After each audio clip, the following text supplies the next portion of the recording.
to my channel. I am super excited for today's video. We're doing a Q&A. I did like a writing Q&A a little while ago where you guys sent in like specific writing questions that I really couldn't make like a writing tips video on. Like they were just either too specific or like too short or whatever, and that was super fun, and I definitely will do that again. But today we're doing more of like a personal Q&A, a little bit more like a get to know me video. I asked you guys on here, on my Instagram, and on my TikTok to ask questions about my writing process, my writing journey, my current project, my plans for the future, just like a get to know me writing edition. There are a couple just general writing questions in here that I figured I would just answer while I'm here, but most of them are like personal get to know me stuff. So let's just jump right in. The first question is, when are you publishing your first book, or have you already? I put this one first because I feel like some people might be wondering this. My current project, June Gloom, is about a group of childhood friends who form a band in their small beach town over the summer, and it's just like summer vibes, teenage shenanigans, lots of drama, lots of romance. I like to describe it as like the Summer Term Pretty meets Daisy Jones at the Six, so that's the vibe. I finished the first draft in August. I just finished the fourth and final, for now, round of edits in February. It is currently getting proofread by my mom, and then when she's done, I will be applying any edits or things that she said, and then maybe giving it one last read, and then I will be doing beta readers, which is so exciting. I'll be posting a whole video when it's time for beta readers, just to go into more detail about my book and also give you guys the link to the application. But she's being tweaked and perfected right now, and then after beta readers, after applying all that feedback, I will be querying. So I am not published yet. I am hoping to go on that journey this year, and I will be bringing you guys along with me, and also be posting a beta reader form, so you might be able to read my book before it comes out. I don't know, you're gonna have to stay tuned for that. The next question's a little bit more of a general writing question, but I thought I would answer with my personal process. I got two questions basically saying the same thing. How do you plot your stories? Any structure you use? And then somebody said, how do you develop a plot? First of all, I have an entire like hour and 20-minute long video on how to bring your story from an idea to a full-length novel. So if you want to watch my whole process from literal idea to full-length first draft, go watch that video. I go very in-depth in that video and do like I literally show myself doing every step. So if you want a more in-depth tutorial, hands-on video, go watch that. But just a quick answer here, usually when I come up with a book idea, a bunch of like plot points hit me as well. So I just do a thought dump and just get all of those thoughts out on a page so that I can organize them. And then I just take that thought dump, expand on it, build it until I feel like there's enough material there to create an entire plot. And then you guys have seen my plotting wall. If you haven't, basically I tape up a 5 to 6 act story structure on my wall, and then I print out all the plot points and tape them under the sort of section that they go under, and that way I can see the whole flow and arc of my story. And then I kind of go in and add character arcs over the plot and all that. So that's like just verbally how I do it, but if you want to see it, go watch my plotting video. And then I also have a video like about my plotting wall, and you can go watch that as well. I love plotting and I talk a lot about it. It's one of my favorite steps. It's also the most important step for me. I cannot write without a plot, so I feel like I've really tried to develop a plotting process that works for me because it's so vital. So yeah, I hope that what I just said made any sense, and if it didn't, go watch those videos. This next question is so fun. What is your favorite line so far in June Gloom? That is fun. Thank you so much for asking. Here's a little hack that I kind of realized or developed, or I don't know. Here's a little thing that I come up with. When you are editing or like reading through your book, take any lines that you really like and that are really quotable, and copy paste them into another document and kind of keep a whole document of like your book's best lines. That way you can promote your book that way and also boost your own confidence or something. I just think it's like easier to have a separate document of all of your favorite lines, all the most important lines, whatever, than having to scroll through your entire plot document when you're like looking for a certain line. You know what I mean? Now, I know that this question said, what's your favorite line? Not plural, just singular, but I did pick a few because I haven't really read a lot of my own writing on my channel. I feel like I just film the process and then when it's ready, I'll, post the beta reader form and you guys will see it. I just haven't really shared any parts of it yet, so we're gonna do a couple of them. This is the intro paragraph of the entire book. It's how chapter 1 starts. This came to me in a dream. Like, I had written chapter 1, but I wasn't like loving it. I never love my chapter 1s. Like, when I write them the first time, I pretty much always go back in and rewrite them when the entire book is done, just because I have a better idea of what chapter 1 needs to be.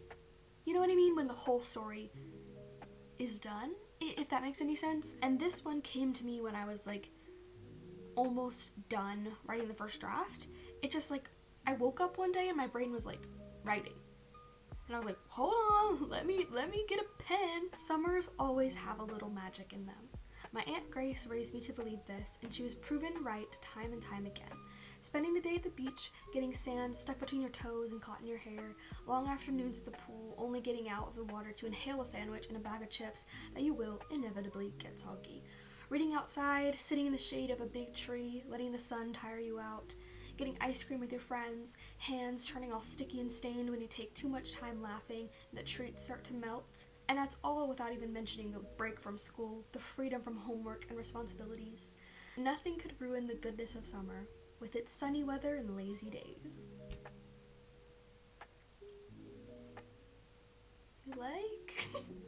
This next quote is when the band performs together for the first time, and we're in Macy's POV. And I love this line. Like I said, I did 4 rounds of edits, and every time I read this line, I was like, freak yeah, it's beginning now. Like, this is the line I feel like I read and I'm like, okay, I'm in it, you know what I mean? It's very simple, but it's just like, I don't know, it just feels like a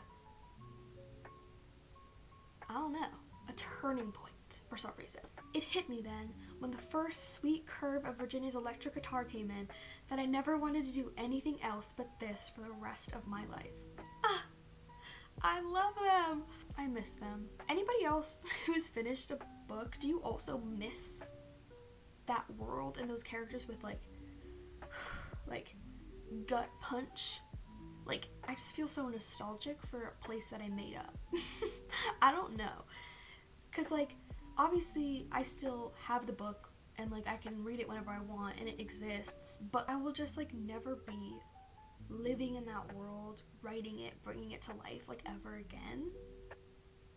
Like, that was my home for like a year. That's where I was mentally. But yeah, that's all the quotes. I had a couple like quotes from the couples in the book, but I'm gonna make you guys wait.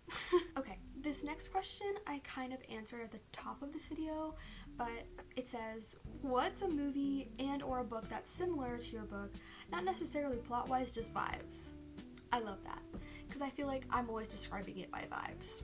It's kind of, like I said, The Summer I Turned Pretty meets Daisy Jones and the Six. I would say it leans more The Summer I Turned Pretty, just because there's no like drugs and alcohol and like, there's no smut. It's very YA. I would almost say it's teen, but I there's a lot of cussing in it. A couple other like inspirations for this book was Outer Banks. There's the close-knit childhood friends. There's like this sort of secluded beach that they always go to. It's like their hangout spot, and they go surfing and they play music and they drink beer, and like it's very reminiscent of Outer Banks, but without like the treasure hunting and like the drama, because it's again more of like a cutesy little summer thing. And then it's very like The Summer Turned Pretty because there's lots of like parties, and there's like house parties, bonfires, drama, coming of age, first loves, like it's very that. And then Daisy Jones, it's like,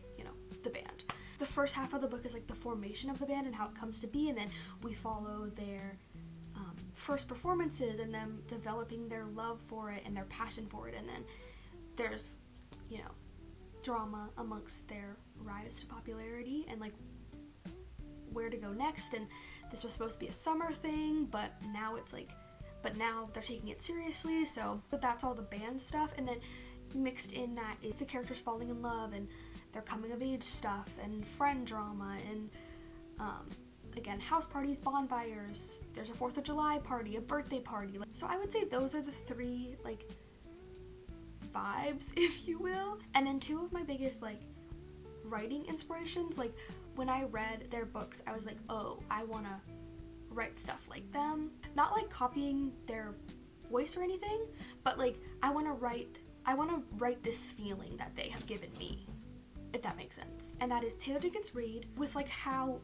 real her books are, and they're not always a happy ending, they're like a real ending, and the characters always learn tough lessons, and it's like the characters just feel like real people. I always walk away from a TJR book like oh my god, they weren't real, like they just feel so real, and I really wanted to capture that, and especially the bittersweet ending.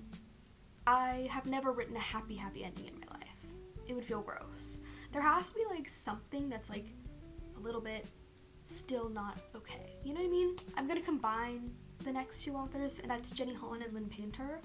I love how they tell like real coming of age stories with like young girls that feel real and have hard things in life, but they're so easy to read and cutesy, but then you still find yourself kind of like crying at the end because you connected to the character so deeply. So that is what I would say the vibes of the book are. At least that's what I was going for. Okay, this next question I thought was really interesting. I never really like sat and like thought about this. It just was kind of a natural thing. So let's try to break this down. I got 2 questions again that were like the same question. The first one says, can we get a rundown of the on-stage dynamics of the band members? As someone writing a story in a similar genre, hey queen, I'd love to see how unique their relationships are. I love band stories and there isn't enough of them, so I'm super excited for yours. Thank you. Well, now I'm excited for yours, but thank you. And then the next one I got was, what are some dynamics of your characters on stage while they're performing, as in if they're serious or having a fun time with the audience? I thought this was super fun. Again, like I said, I never really like thought about it. It just kind of like happened, like whatever their personalities were came out. But let's try to answer. This is my binder with all of my information, and I'm gonna just flip through the characters just to make sure I don't forget anyone. So Maisie is one of the main girls. Maisie's very like quiet. I wouldn't necessarily say that she's shy. She just is more of a listener, you know what I mean, in a conversation. But if you talk to her, she will speak, you know what I mean? She's not like super shy or secretive or anything. She's just more of like a in her head type girl. On stage, this is fun. On stage, she takes it very seriously. She's a keyboardist and like one of the main lyricists. She's very like behind the scenes. She loves to like write a song. Like there's a chapter where she says that she loves writing songs and then giving them to like the lead singer and letting her sing them and bring them to life, and she just loves bringing them to life, but she doesn't have to be in the spotlight. Maisie does not like the spotlight. She kind of likes the knowledge that she wrote the song, you know what I mean? But she doesn't like everyone in the crowd staring at her. Maisie is a very observant character. Writing her is really fun because like she's always like paying attention to what everyone is doing, and she notices these little like quirks about everyone. She also doesn't like to watch the crowd when she performs. She just likes to watch what she's doing. If she looks at the crowd, she'll freak out. But I would say every now and again she sneaks a glance around and notices how everyone else is doing. Okay, Virginia is the next main best friend girl. Virginia is very outgoing, very matter of fact. She's everything very black and white. She thinks she's always right. She's very stubborn. And she has a hard time letting people fully in. Like, she has a lot of friends, and at the start of the book, like, she has a boyfriend. Like, she doesn't have a problem socially, she just doesn't let a lot of people see, like, a softer side of her. She's a little bit hot-headed. She'll just do something and then, like, think about it later. Whereas Maisie will just think and never do. I feel like that describes their dynamic very well. Virginia on stage loves to show off. She'll do, like, random riffs that they didn't practice, and everyone gets a little bit annoyed, but she's very good, so they don't really care. Like, she never, like, messes up. She loves attention. She loves, like, the crowd looking at her and paying attention to her. She eats it up. She loves, like, talking to the crowd and, like, oh, she's one of the guitarists too, I probably should say that. She's like the lead guitarist. Next up is Owen. He's the rhythm guitarist. Owen and Virginia are very similar, but Owen is a lot less hot-headed, if that makes sense. Like, Owen did not get angry once in this book. He's here for a good time. He is, in a lot of scenes, he's very comic relief, but he's similar to Virginia in the sense that he does love the crowd's attention, but Virginia will, like, ask for it. She loves it. She will, like, demand it, honestly. She'll, you know, with her like riffs and her, like, extra show off bits. Virginia would do a hair flip during, like, a piano ballad. You know what I mean? Owen is not, like, demanding the attention, but when the attention's on him, he's very charismatic and funny. Like, he knows how to make a room laugh and, like, lighten a mood, like, very that. Then we have Walker. He is the bassist. He's very quiet. I would say he's shy. Maisie is not shy, he's shy. He's like, oh, I love him. He's so sweet. He'll go out of his way to, like, be a good friend. There's a chapter where something happens and it's really upsetting to Maisie, and she's, like, crying, and she, like, is like, I need to go home, but she's just so distraught. And Walker, like, he drives her home and makes sure she gets home safe, and then he drives back to the place and gets her car and takes it back to her house for her. He's just such a good friend, very loyal, very grounded. When everyone's freaking out, Walker's very like, let's calm down. Very even keel. I never even saw him get that upset. Wait, you know what? Now that I'm thinking about it, back to Owen, I think he punched someone. So never mind with the peace thing. He's very chill typically. If you trigger him, oh, he'll go off. I guess I misremembered that scene because I try not to remember it at all. Walker's just very chill, very, like, he minds his damn business. You know what I mean? He's a little bit more like Maisie. Like, he just enjoys being in the background and, like, contributing his part, but not having the spotlight on him. Okay, 2 more people, that's all. We have Ivy. She's one of my favorites. She is the lead singer. I'm pretty sure there's a line where Maisie says, like, Ivy is effortlessly cool, like always. Ugh. Again, cool, calm, collected. She's very passionate about music. She's a really good leader, but she's very encouraging, very sweet, very kind. Like, she's not like a military drill sergeant or anything, but she has the most music experience of everyone, so they kind of look to her. While being the lead singer, and she's very charismatic as well. She does talk to the crowd, she makes them laugh, she cracks a joke. Very, very smooth, suave, if you will. But she doesn't demand attention either.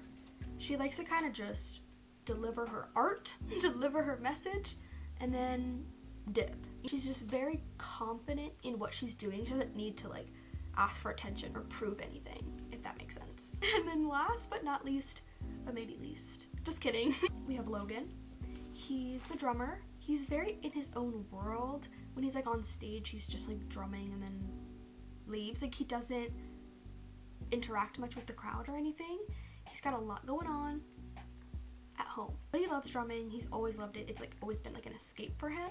So he kind of just goes into the zone when on stage, you know? Yeah, he kind of always feels a little bit like an outcast from the group, which you'll see why when you read it. Yeah, he kind of just keeps to himself, and he just wants people to like him so bad, you know? But he's scared that they won't, so he, like, keeps to himself.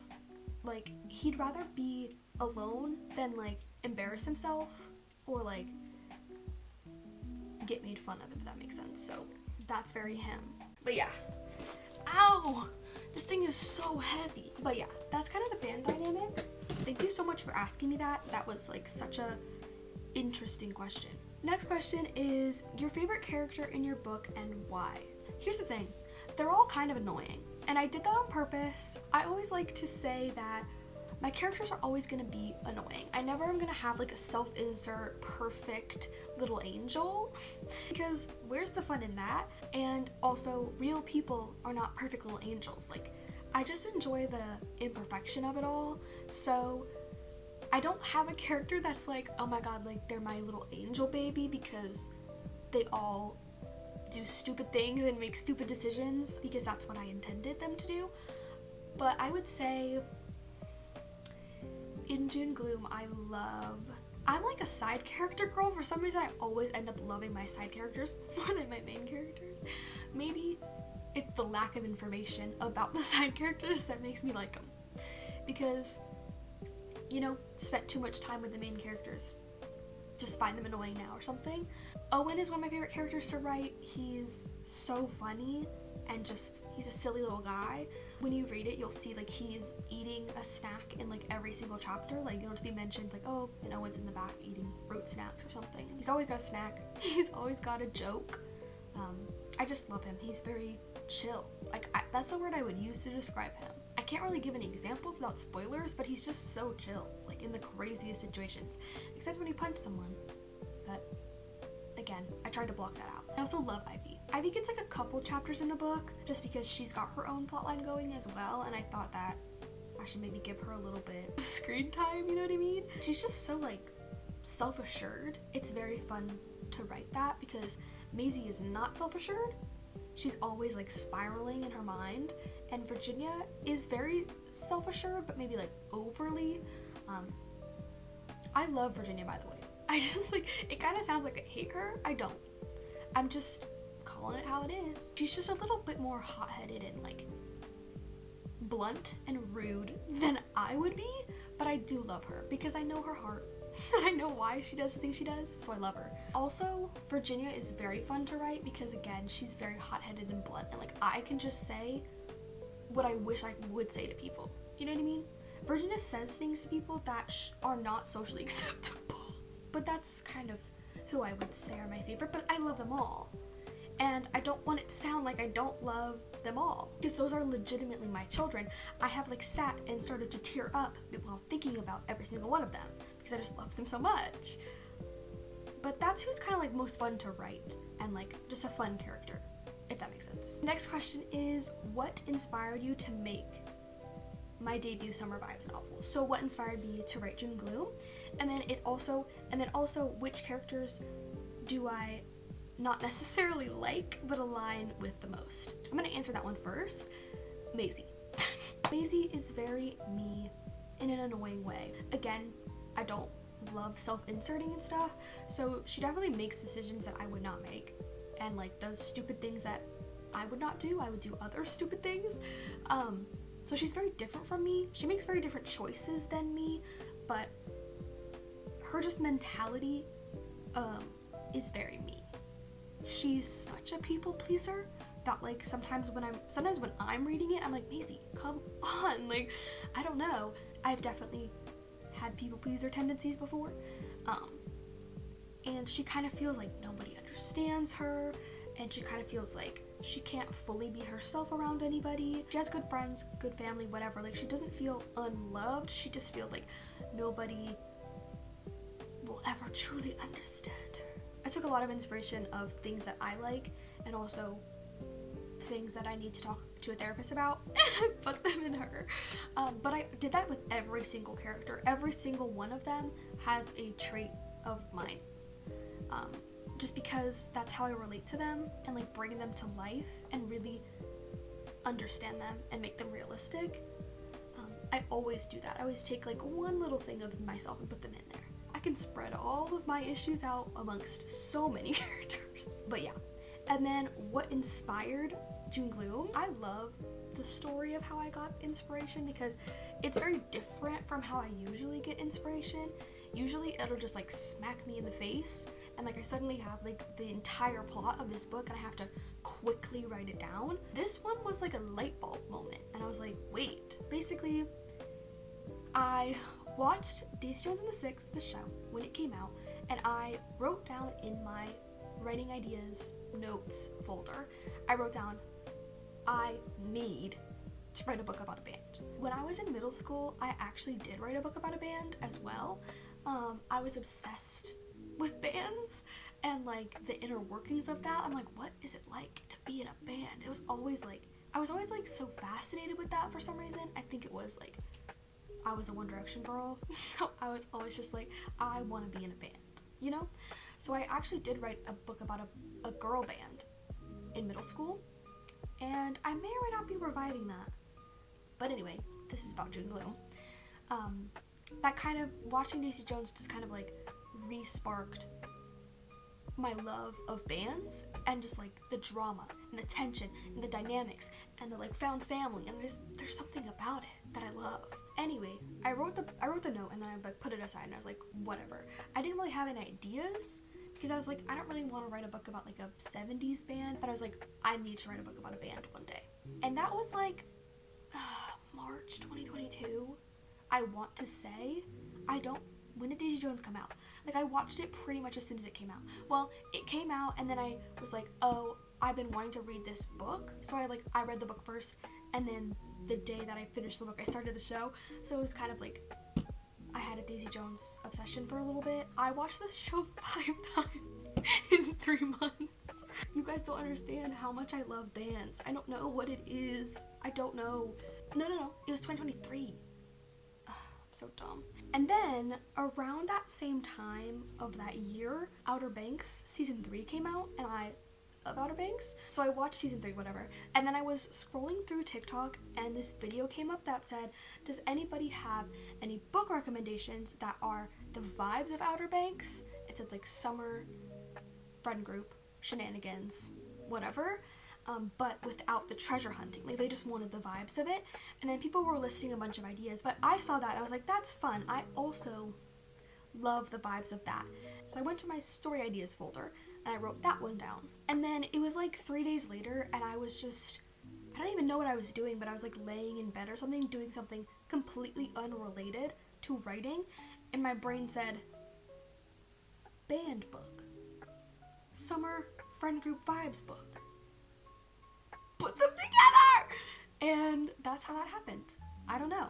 The idea came to me from the heavens. Okay. It's not that good. I need to calm down. I'm just like really excited right now. Yeah, so that's pretty much how it happened. And then I remember I sat down and I came up with several plot points and I like named the characters and came up with the personalities, and none of that like ever changed.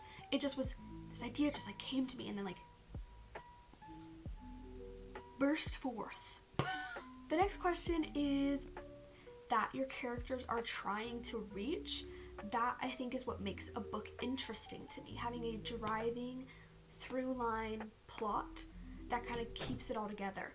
And that's what that writing advice that's like every book needs an antagonist, like every book needs something that like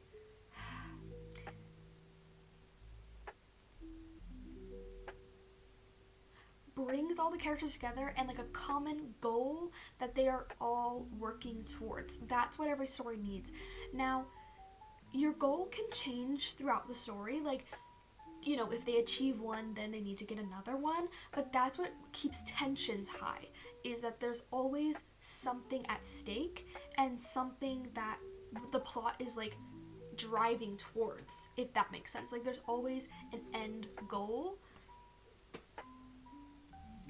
And that's kind of what keeps stories interesting and keeps the reader wanting to know more, and it makes it not feel just like a bunch of random plot points and scenes all tied together. There has to be a goal and like a through line through all of that. So that's kind of the advice that I have for you. I obviously don't know your story, so but try to come up with like a end goal, or an end goal that can be kind of like, that your whole story can be like barreling towards. That's kind of how I like to think about it. It's kind of sad. It's kind of disturbing, but I like to think of my books as like a car crash is about to happen. Two things are about to collide, and it's like, this is your plot that's like going, and this is the end goal, or like maybe not even the end goal, but like the inevitable, if that makes any sense. Like, imagine you're writing.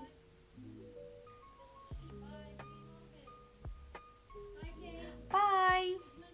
Yes. Love you too. Like, imagine you're writing, let's just say, like a secret romance, like a Romeo and Juliet situation. The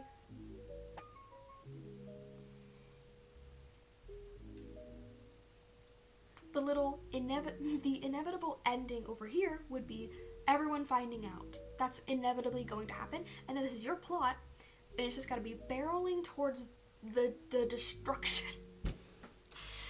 I don't know.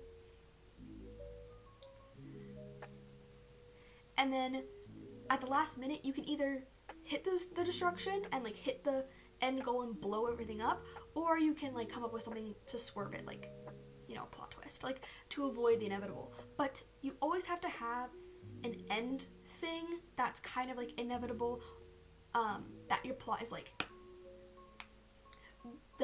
on track to like slam into, and everything's gonna blow up, and that's what keeps readers on the edge of their seat and like, how are they gonna get out of this?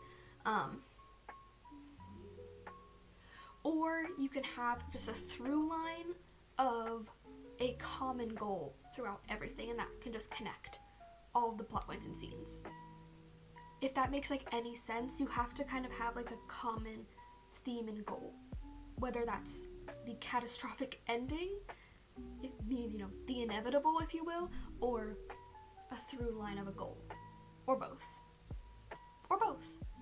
But that I think is what makes stories interesting.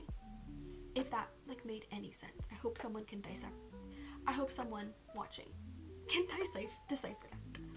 I hope someone who's watching can decipher that. If that little rant made any sense, I hope someone can decipher that.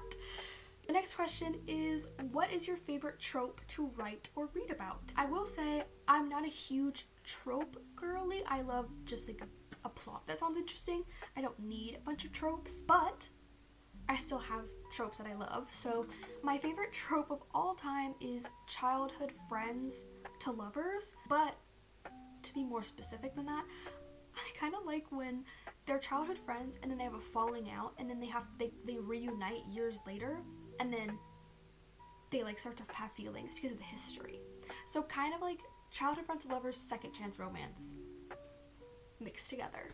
But I also just love childhood friends to lovers, and then I also just love a second chance romance. But that specific plot of like they were childhood friends and then they had a falling out, or one of them moved away or something, and then they come back together, and there's like just this automatic tension of knowing so much about each other. There's just something about it that is just delectable to me. I don't know. Now, June Gloom does not have that trope. June Gloom has no tropes, I'm pretty sure. I mean, I could probably come up with a few, but I didn't write it with any tropes in mind. But I will definitely be writing childhood friends to lovers in the future because it's my favorite. Other tropes that I love academic rivals to lovers. I love just rivals to lovers in general. I love I love fake dating. A lot of people hate fake dating because it's like ridiculous, but I love it because it's ridiculous. Again, I'm not a big trope girl. Like when I write, I don't come up with tropes that I want to write. If that makes sense, I just come up with like a plot, and then if any tropes come out of it, then great, but it's not really my goal. And now we're at the last question, which is so sad. I've had so much fun. I got a couple of these questions. So in general, people were asking me, how did I know I wanted to be a writer, and how did I start writing? and I just thought that would be really fun to like end the video on. When I was a baby, I'm talking baby, my parents used to read to me all the time. We have a pretty big home library. We loved and still love, but back then we always went to like the public library for like baby reading, circles. Like I just grew up around books, like legitimately. I remember I was like 4 or 5 years old. Like I could talk, but I couldn't write my alphabet yet, so I think it was probably around that age. And I remember I found out or realized or something, I don't really remember that far back, I realized that I could write my own books. Like I was like, wait, people are writing these? Like I just had that realization that like pretty much anyone could write a book. I was in the doctor's office and my mom was like making notes or something for a to-do list or something, and I was like sitting on the floor, impatient, bored, annoyed, and I think I looked at her and I said, I want to write a story. So I told her this story that I made up on the spot of these dinosaurs. I don't remember the plot. I don't think there was a plot. I think it was just dinosaurs hanging out. And then when we got home, we transferred it to like construction paper. And so my mom wrote it again, and then I drew pictures and then stapled it together. And that was my first book. I don't know where that thing is. It has to be around here somewhere. That's pretty much my origin story. Yeah, I wrote that one dinosaur book and then I never stopped writing ever. Anyways, yeah, that is the end of the Q&A. I'm so sad. I love a Q&A. Thank you so much for watching. Please like the video if you did like it. Comment if I answered one of your questions. Comment anything else you want to discuss. Please subscribe if you have not already. But yeah, thanks again for watching. Thank you so much if you sent in a question. If you didn't or I didn't answer your question, I'm sorry. I just picked a couple that I knew I could like yap about, Don't worry, I'll definitely be doing another one. Have a great day.